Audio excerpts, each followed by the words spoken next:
Nashik road येथील Jail Road भागातील मोरेमाळा बालाजीनगर येथे एकावर धारदार शस्त्राने वार करून खून केल्याची घटना दिनांक 1 मे रोजी रात्री 11:30 वाजेच्या दरम्यान घडली आहे. जेल रोड मोरेमाळा भागात अवैध दारू विक्रीच्या व्यवसायातून ही हत्या झाल्याची परिसरात जोरदार चर्चा सुरू आहे.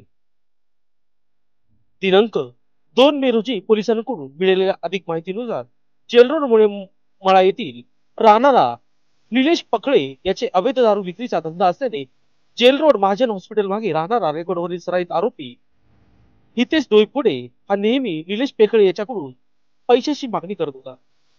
काल रात्री हितेश हा निलेश वेगळे याच्या मोरेमाळा येथील घरी आला व वाईट गाईड शिवीगाळ करून निलेश पेकळे याला पैशासाठी दमदाटी केली.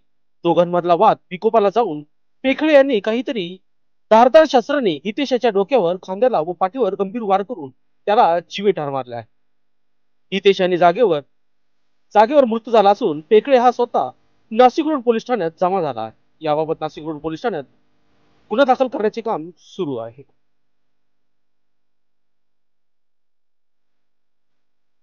लोकशास्त्र न्यूज साठी विशेष प्रतिनिधी नाशिक रोड.